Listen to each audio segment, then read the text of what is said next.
everybody, it's Jo Perrott, founder of the Ladies Working Dog Group. Are you feeling stuck with your gun dog training? Trust me, you're not alone, and that's exactly why you need to be here. Every week, we're bringing you the best tips and hacks to make training your gun dog easy peasy. We'll keep it straightforward, no fuss, just actionable guidance that you can put straight to use. So let's get started. Hello and welcome to another episode of Found It, Fetched It. This week we're going to be talking all about the question, do I fit into this gun dog world? Joining me for this week's podcast is our LWDG mindset coach, Emma Liddell. How are you today, Emma? I'm a little bit under the weather, but I'm good. And I'm really excited about this podcast because it's actually quite a personal one for me. It's something that I feel really strongly about. So I'm looking forward to it. Me too, but it's probably going to have us in tears at some point. And if I tell the listeners where we start from, I'm sure the lady who sent me this won't mind me reading this small section out. There is nothing that will sort of identify her, but I want people to understand where this conversation comes from. So I asked somebody how they were getting on with the gun dog training, and they sent me a beautiful email. And these 3 paragraphs sort of hit me incredibly hard. And there were bits of it I could relate to it, and Emma can relate to it. So we wanted to discuss it in a wider group. So the paragraph said, I don't fit into this gun dog world. I don't have the family background. I don't have much money. I don't have all the gear. I don't have the right clothes. I don't have the best equipment.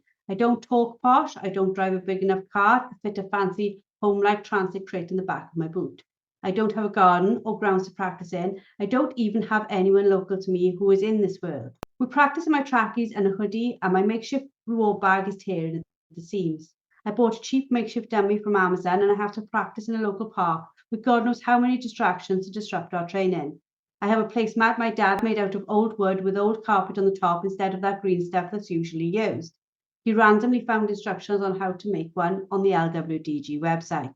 My dog and I are those kids in school who always had their shirts untucked, ties undone, and we roll around the playground like loose cannons.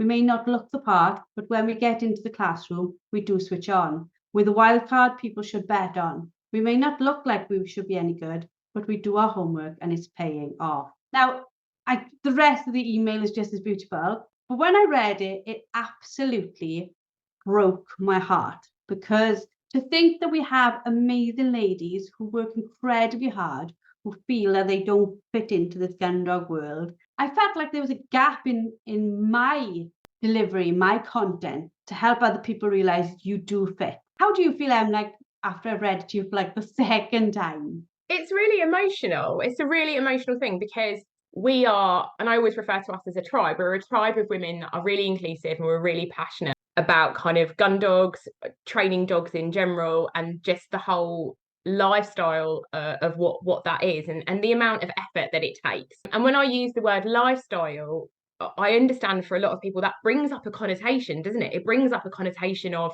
fancy dummies and tweed and kind of slow gin and shoot days and all those other things. And although that could potentially be part of it for some of our group, the idea that there are people that don't feel like they belong because they don't have access to that world or don't want to have access to that world. Maybe it's something that doesn't appeal to them. They just want to have a really nice, well-trained dog and they want to go and have fun with them. It makes me sad. It makes me sad that if there is one person who's taken the time to write a beautiful and very emotional email to you, there must be others. And I think that's what makes this podcast so important to me. I absolutely agree with you. And like, it's almost fitted perfectly with other feedback that I sort of get, which is, I don't take my dogs on shoots, so do I belong? My dog only ever trains, so do I belong? And it's the same thing, isn't it? So do you think that there is a difficulty with like the perception of it and the reality? So do you think people like have problems understanding the class and background perception? Yeah, no, you are. I think part of it is it's about understanding, and I always call it the Instagram reality part of it. So, on Instagram, we might, you see people there in like full matching tweed, breeks, shotgun over their arm, and their little Springer sitting beautifully to heel, or with like a pheasant in its mouth or whatever else. And we think that that's the gun dog community. But the reality of training gun dogs is nowhere near as glamorous as that. Like, for example, I was out training my dogs on Sunday. It was raining. I had no makeup on. My hair was a mess. I was ill. I wasn't wearing any form of fashionable clothing in any way, shape, or form. If someone had seen me, I think they'd probably think that I'm part feral. Um, and that is the reality of gun dog training. Like every day, that's what gun dog training is. You know, it isn't glamorous. It's actually blooming hard work. And I think that's probably why a lot of us like it. And yes, it does mean that potentially for some of us, if that's what we want to do, we can go onto a shoot day and part of that might be dressing up or whatever else. But that's like 1% of the work we put into our gun dogs. That's not anywhere near. And for some of us, those shoot days don't come because either we don't want them, it's not something we have access to, but that doesn't mean we're any less of a gun dog trainer in any way, shape, or form. I've been doing like some more reels on Instagram, because I'm not a person who likes to have my face in front of the camera, but I'm making an effort to be more, I don't know, not approachable, but that people know who I am. And I'm literally having to think every morning, like when I'm getting dressed to take dogs out, thinking, oh crap, you can't look like you've been pulled through a head backwards. And I'm literally struggling. And I fully agree with you. Like normally I would like literally check on a pair of leggings, check on a t-shirt, check on a jumper, you know, like pull my hair into a scruffy like little ponytail, check a hat on, and away we go. And like literally that is it. And I'm very aware now. I think, oh, if I'm gonna make a reel, I should look like I have the gear and have an idea. So I do understand how social media probably makes people think you have to be a certain person to fit in. Yeah, I agree. And I think probably my story is one that is probably going to be similar to some people's and different to others. When I joined in field sports a number of years ago, I don't come from a shooting background, I don't come from a farming background, I don't come from a gun dog background. My family have never owned dogs at all. I actually came into field sports through falconry, which again, not a family background in any way, shape, or form. I just went to a falconry day where you got to be a tree for a bird and thought, that sounds awesome. I want to do more of that. And after volunteering at a falconry centre, I ended up with my first bird of prey. And kind of long story short, that's how I ended up getting my first dog, Fudge. The aim was to work him with his bird of prey. That didn't happen because my bird of prey absolutely hated him. And so he kind of became a pet. And that's how I ended up with my first dog. So I kind of fell into the world of that. And then when I had to rehome my hawk, when I moved house, I was like, oh, I miss field sports. What do I want to do? And that's kind of where shooting and kind of gun dogs came in. And we were just talking about this before we recorded this podcast. Actually, I contacted the LWDG before I got my first gun dog, Scout. And Joe, you don't remember this, but you kind of do now, probably. I've mentioned it. Is I was like, should I join before I get my first gun dog? And I was so nervous about what that looked like because I felt like a massive fraud. I didn't even own a gun dog, and I was asking to join this community of women with gun dogs that knew what they were doing. And you wrote me a really lovely email back saying, like, absolutely you can, you'd be welcome, it might be really useful, you know, you're welcome as part of the community even without a gun dog. Some of the masterclasses will be more relevant when you get your gun dog, so it's up to you.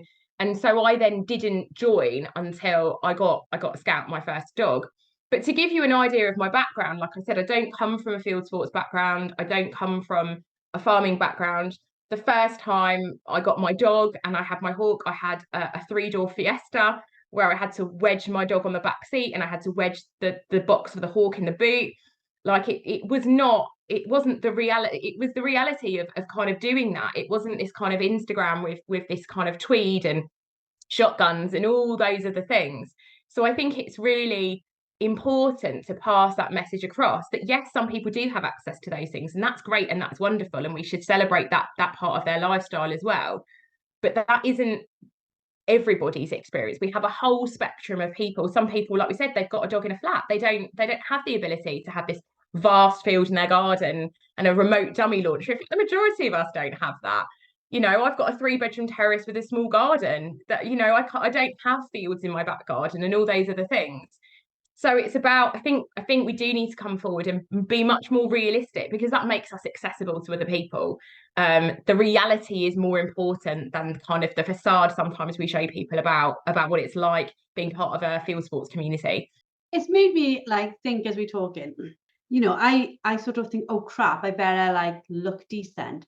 Part of me is now thinking from this conversation alone, actually, you should look like what you look like, because like there are days I train in my jeans. If it's dry, I'm like, I'm happy in my jeans. I like my jeans, you know. And a lot of the stuff that I got at the beginning, like I didn't even know if I was going to stick around this sport. Like it was, you know, Dad sort of thrust me in. The day he thrust me in beating, I swear to God, I think I had, and you would laugh. I would love to be able to find the photos. I think I had a pair of leggings on, a pair of Dunlop wellies, because my husband is an absolute believer in the strength and durability of Dunlop wellies because he's an outdoor instructor. I had a pair of my dad's, I'm sure I did, a pair of my dad's Royal Mail waterproof trousers that he had cut to the right length for me. Like I probably looked really crazy. I probably had a barb jacket on. I think I did because from the horses, it was probably hanging somewhere on the farm and I'd grabbed it and used that. I didn't have a bag. It was just me and the dog. Thank God the dog knew what I was doing. And I was probably using Dad's blinking whistle because I didn't have one of my own. Like I literally was not forced, but thrown into it. And when I was on the beaters wagon, I didn't feel out of place. And I know that sounds odd, but I wasn't surrounded by people like wearing incredibly, like, you know, they weren't dressed on the beaters wagon, especially as you see them in the shooting times, all dressed like that. These were people like me who knew they were going to get wet, they knew they were going to get dirty, so just shoved on the nearest thing that they could. And some of them, yes, don't get me wrong. And I've now got some of the brands because I know that they'll do a better job of keeping me warm and keeping me clean. That's why I've got them now. But right back then, you know, you can turn up to the sport wearing pretty much anything and you won't be pushed out for that. Yeah. And I think that's what's really lovely about it. Like talking about field sports as a whole, the first time I went for a shooting lesson, I turned up in my little red Fiesta, parked outside of Range Rovers, Jags, sports cars, like you name it. And what was so lovely about that is no one batted an eyelid. No one batted, because I was there like them. I just wanted to learn. You know, it can be such a daunting thing. And for any women out there that are daunted about that first journey into field sports, I know of LWDG girls that have turned up to their first live event and they've brought a friend with them because they've been too anxious about going on their own. There's another LWDG lady I know who's a good friend of mine who we were out for a walk and she was cold and I offered her my gilet and she was like, I don't know if I can put that on because I don't have a gundog. And I was like, welcome to the team. Like we're a tribe, we're here to support you, put it on. And it's lovely to see her confidence grow. And like genuinely, she was like, I can't touch tweed because I don't have a gundog or a gun. And I was like, that's twaddle. Put it on. Do you like it? Do you want to wear it? Do you like how you feel in it? Then be proud of it. It doesn't matter. You don't have to have a pedigree and credentials. You don't have to be like a KC registered field sports person. Like it doesn't matter. Anyone can get into it. And I know I'm a massive, massive advocate of that, especially women in field sports. The amount of women that I've met, I've taken out on the clays, or I've been like, come help me work my dog, because it breaks down that barrier. And I think for those of us who do have the confidence, and there's some of us in this group that absolutely do, we kind of owe it to other people to be ambassadors for our sport and for what we think is really important. So even if you reach out to one other member and say, come and help me with my dog, or let's group up, there's a couple of us that train our dogs together and commiserate with our dogs together. If there's ever a woman that wants to come out and go clay shooting, I will absolutely take you there, because I wish I'd had that when I got into field sports. And I was very lucky that I had some of the self-confidence to do that and to stand up to people. And I'm sure there's some experiences that I'll go into in a bit, which were really hard, where I had to stand up for myself. That if I can pave the way to make it easier for other women to stand there in their tracksuit bottoms with that one dummy that they've got, great, fantastic. Like one of the things that I say to people is like, I bought my first pair of breeks this year for shooting because I felt like, oh God. And that's because I've been invited onto a syndicate day and I didn't have a pair, and I got them for £25 off Vinted because I don't want to spend £150 on some tweed. So there are affordable ways of getting into it. The amount of stuff I hand over to other women, like even if it's harnesses, dummies, whatever else, we should be ambassadors to each other to help each other find that path into field sports, whatever that looks like for you. For some people, that will be on the shooting line. For some people, it'll be on the beating line. For some people, it'll be in the park with a dummy, and that's all they want to do, and that's great, and that should be respected as well. It's wherever you want that journey to go. We can't be like naive. There are stereotypes, and they do fit in certain places. Like, for example, like you said, you're going to a set day, you are going to need to look and behave a certain way, and that's the world over. If you go into an office, you are meant to look a certain way. So it is there, so we can't pretend it's not there. But what we can say is, okay, you can work towards that if that's something that you want, and that's great. But it doesn't matter if you're over here looking like this on other days. Yeah, absolutely. Like, so I like that community. I love a bit of tweed. Like, I genuinely love a bit of tweed. I like a bargain of tweed even more, because it's very expensive. But that doesn't mean I wear it all day in, day out. And and you'll speak to a lot of the LWDG, and most of the stuff we've got is secondhand. We've passed it on to each other. We've got it off the Facebook marketplace. We've got it from other places, because there's some amazing stuff you can get for kind of really cheap, if that's what you want to do. For some people, that's just not how they feel comfortable. They want to be comfortable in a tracksuit bottom. They want to be comfortable in their, I don't know, leggings from Matalan and a t-shirt, and that's cool too. You don't have to have a set level of credentials or background to be welcome in our sport. And I think the more, absolutely, for me, I like the tradition, so I like that side of it, but that's not for everybody, and that's cool too. Like, I'm very open that, again, and this is a whole nother debate, and we could probably do a whole nother podcast about it. So I work my dogs, and I shoot, and I go out beating, and I'm vegetarian. And that's a hugely conflicted thing for some people. Some people are listening to this going, oh, that doesn't make any sense. But you know what? I've been welcomed into the community for that.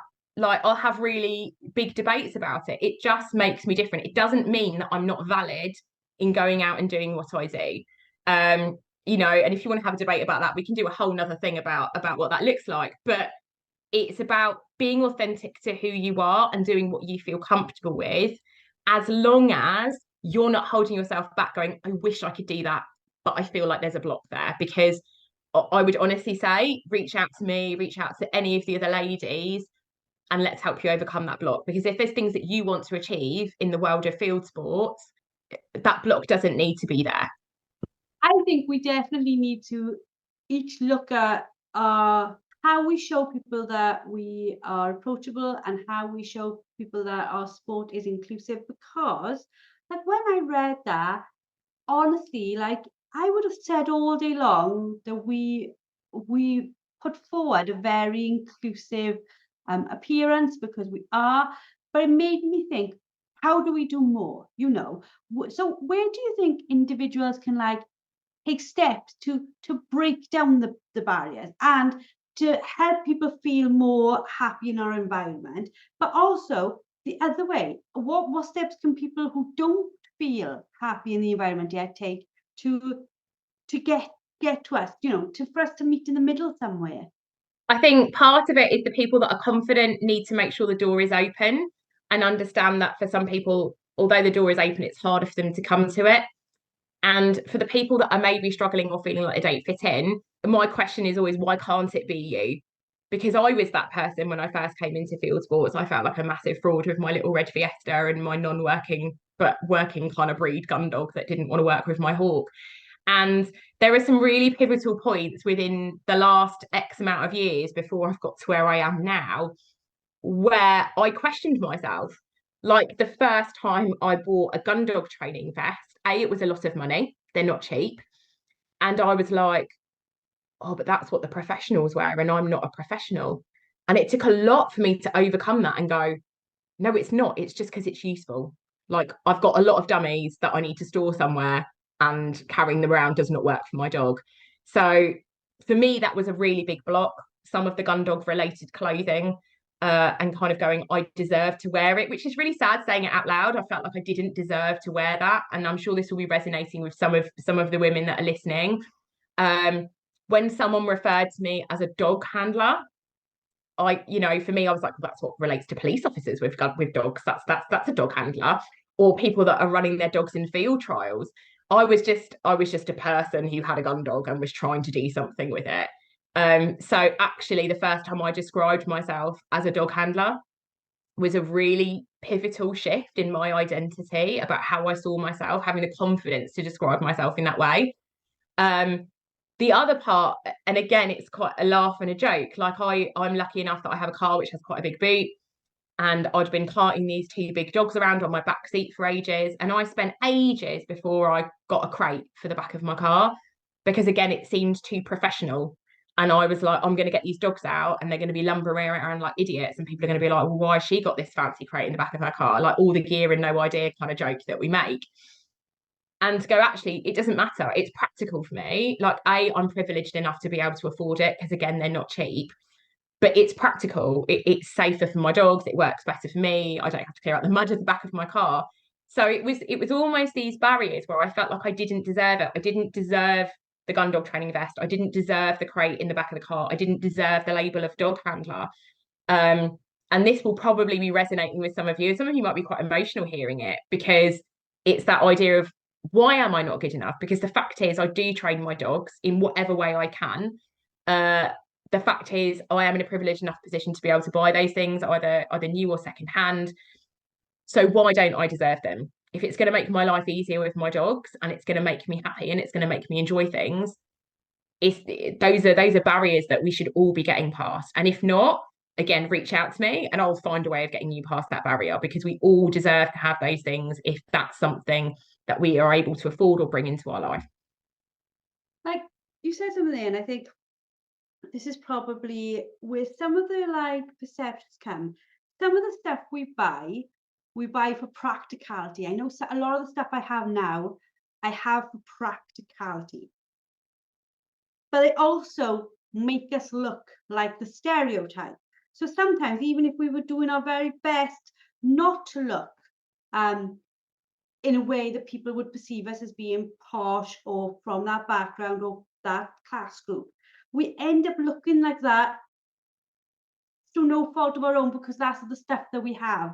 Do you know what I mean? Yeah, absolutely. And I think we need to recognise that over time, as we collect whatever we've got secondhand or whatever else over X amount of years, it can look intimidating for someone who's just come into gun dog training for the first time. You know, if I look at the collection of stuff that I've got over the years, I don't know, ridge lines and sticks and gaiters and all that kind of stuff, because I've needed it for beating, and some of it's been given to me, some of it I've bought, you know, whatever else. If I go back to me on my first ever day going into kind of field sports, I would have probably looked at myself and been terrified and been like, oh God. Whereas actually what we can do is support other people and be like, do you know what? I'll lend you these. I'll lend you that. Don't worry. We'll get you, you know, help other people feel included, because for what we see is completely normal because it's just really good and really waterproof or whatever else that we pick up and grab before we go out.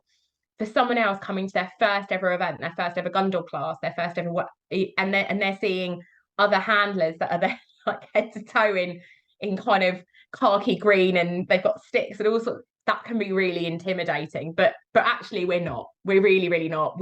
I still remember that first day looking at people with all their really fancy kit thinking, oh my God, I don't belong here. And it shouldn't be about what we wear. It shouldn't be about what kit we've got. It shouldn't be about what car we drive. It shouldn't be about how many dummies we've got. It should be about the relationship we have with our dogs and the fact that we want to deepen that and we want to fulfill our dog's purpose. And everything else is just a byproduct of that. I think some of this, though, like my husband's an outdoor instructor. So in the climbing world, they have their own set of kit, right? So just like we've got our greens and whatever, they've got a kit. And they can identify one another by the level of the kit. So sometimes you can have all the gear, no idea, don't get me wrong. Somebody just spent like, I don't know, a couple of grand on all the kit and doesn't know one end of a climbing rope from the other. But on the whole, they can tell, and it actually allows some people to belong, because when they can see each other, they can say, oh, you know, like, oh yeah, blah blah. And I see my husband, if he sees people wearing certain things, it's more friendly to them, but he like smiles and stuff, and there's like this nod, almost like the Land Rover nod, You're in Land Rover, I'm in a Land Rover. We understand each other's Land Rover problems. It's a nod, right? So do you think though, like, as much as we should try to be inclusive, and we definitely should, people who think they don't fit in those, how do we have them see that they do fit in those and they can be part of it? Because like some people can exclude themselves from the party when they were always invited to the party to begin with. Yeah, I agree. And I think it is massively a confidence thing. Like I go back to my friend and she's probably going to listen to this podcast and text me afterwards and be like, what are you doing? Is this idea that they want to do that? They want to, I don't know, have the fancy smock. They want to have the beating stick. They want to go out beating for the first time. They want to buy their first ever tweed something, whatever it might be, but they feel like they don't have the credentials to have it. And the bit that I would say is there are no credentials. There are no credentials. It's if you wear it and feel like your most authentic self with it, who cares what anyone else thinks? Genuinely, who cares? Like I know that the field sports community has given me probably the biggest sense of my identity compared to anything else I've done in my life. It bigger than my career, bigger than everything else. When I am wearing those clothes, doing those things, doesn't matter how old the clothes are, it doesn't matter if they're falling apart or the second hand or whatever else, when I'm working my dog, that's when I feel my most authentic self. And I would say if that's where you feel in your park, in your tracksuit bottoms with your gun dog, and you go, oh, maybe I'm not able to buy that cap because I don't know, it's got a brand on it, which is like a field sports brand. Or actually, I would really like to buy, I don't know, a gilet, but I don't feel like I fit in, or I want to buy my first bit of LWDG branded stuff, but I'm worried that I don't fit into that. Just put it on and just wear it. And if it makes you feel more like you, congratulations, that's fantastic. You're finding a closer step to being your most authentic self. I think the difficulty is for a lot of us, especially as women, culturally, we kind of get told not to have a loud voice, not to make a fuss about things, not to complain. And actually, that's a shame because it means that some of us don't do the things we really want to do because we feel like we don't belong with that. And I don't come from a tweed wearing, shotgun toting field sports background, and yet I'm there like in at the game fair wearing my secondhand tweed blazer and loving it because I feel like myself when I do that. Like I feel happy. I feel like that suits me, and that's when and if it doesn't, that's cool too. Like it doesn't matter. It doesn't mean you can't be part of our group. I think for women it's harder, and a lot of us potentially have had negative experiences in the field sports community because it is more male dominated, and that sometimes can be a big setback for us. I look at it like, there are brands there, in the UK, just any brand. There are some brands that work on their exclusivity. And then I think I look at us with our LWDG stuff, and I think there isn't a woman alive. And we've even had men wearing our LWDG stuff, and it literally makes me smile. And like you see them in the game fair, all these guys who like putting on the t-shirts, and I was incredibly proud of that moment because I was thinking, it is a brand that is for every single person. You do not have to be a specific way, a specific level, a specific capability, a specific class to wear that brand. That brand identifies, and it stands for all of us who go out of our way consistently to help other people get on with their gun dogs. Absolutely. And I think when you really look at the field sports community, like I went out on my first syndicate shoot day a couple of weeks ago. I was absolutely terrified with my secondhand pair of breeks that I bought because I thought, oh God, I probably should be wearing some. And when I spoke to the other guns, and again, it was a very small shoot day. It wasn't anything big and posh or any way, shape or form. One was a carer, one was an electrician. They all came from normal backgrounds. And yes, we do have those big shoot days where we've got the guns that have loads of money and arrive in a helicopter and whatever else. But field sports is for everybody. And that's kind of what I like about the game fair, is when you go there, you see everybody. And yes, there are those that kind of want to wear their fancy brands and put their pictures on Instagram. And there's other people that just want to be there with their dogs and they just want to connect with people and they want to talk about stuff. And they just like talking about that world. And I think what makes the LWDG so good is, like the lady that wrote that really heartfelt email to you, she doesn't have access to other people like that in her local community. Now, she might do, she just doesn't know it yet. I didn't know until I actually reached out, and there might be other people that she can connect with. But what makes it great is that we have such a strong online presence as well.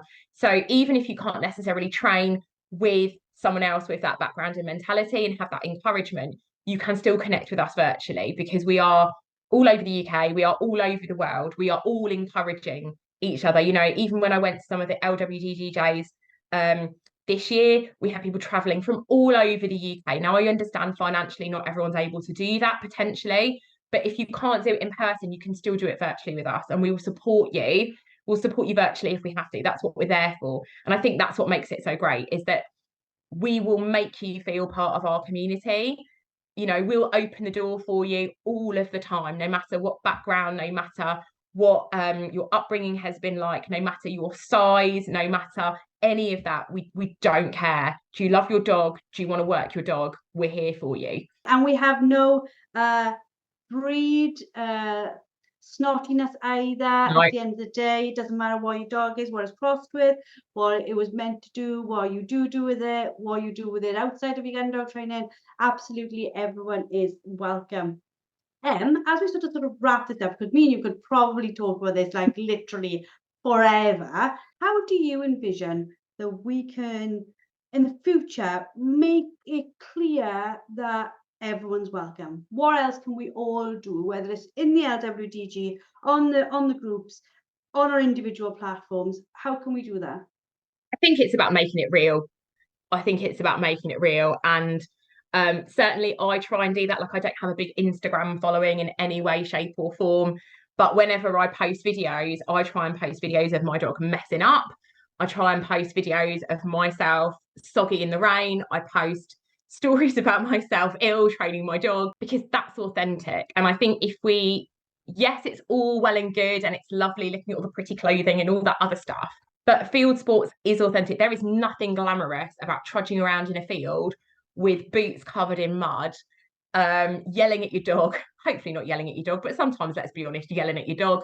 It's a wonderful, wonderful community of people. And I think the more real we make it for people, and the more accessible we make it for people, whether it's like, if you've got someone that wants to try beating and you've got a shoot, take them out beating with you if you can.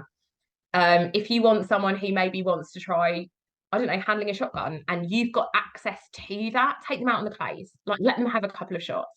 If you want them to just come and stand and see what picking up looks like, do it. Like, I think for those of us who are privileged enough to have those accesses to those kind of things in the world, we should be ambassadors for that. We should be ambassadors to open the door, because actually those are going to be the next generation of women that are coming through. You know, it's going to be our daughters that come through, it's going to be our nieces, it's going to be all of those other people. They're the next generation of field sports enthusiasts.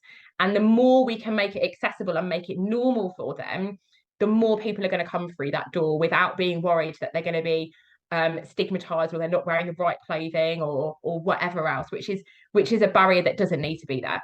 Well, thank you very much for your participation in what I think is another amazing podcast. Thank you to the lady who sent the email. I hope you don't mind me reading it out, but we wanted to make it clear to you that what you say is incredibly important to us, and we wanted to make sure that you and other ladies who may feel like you know that you are more than welcome and you more than belong. The reality is that diversity enriches, and the more different backgrounds we have, and the more different ideas we have, the more we can all improve. And the more we break down these barriers, the more we can help others access. And there is an incredible power of community within our group. You are, I don't know, I think once you're in, you can see that we've got a big blanket, we're waiting to cut you up Welshwood, cuddle you up, and then, and yeah, like we've had the discussion, lead by example. Guys, if you've got stuff you don't need, like give it away, or sell it second hand for a small amount, and encourage others, tell people that it's there and that they can go and get it there. And remember that your passion is your passport. You love gun dogs, so it doesn't matter where you want to go with that, anywhere else in the world with his gun dogs, you are going to be welcome. Just like I was talking about Matt and his climbing, your gun dog is your sort of your ticket to open anywhere, basically. And finally, let's keep the conversations going. You know, I think maybe this is a conversation we've not had because I thought we've not needed to have it, when the reality is maybe we need to have the conversation regularly just so those sitting on the outside can see they are welcome to step inside our world. So let's keep moving forward together, continue to build an incredibly diverse community, and we shall see you all next week. That's it for today's episode. A massive thank you for tuning in. Don't forget to head over to the LWDG and sign up for our membership. Get access to expert-led training, a wonderfully supportive community, and the resources you need to become a confident and skilled gun dog trainer. Let's take this journey together, because no woman should have to train her gun dog alone. We'll see you all next week.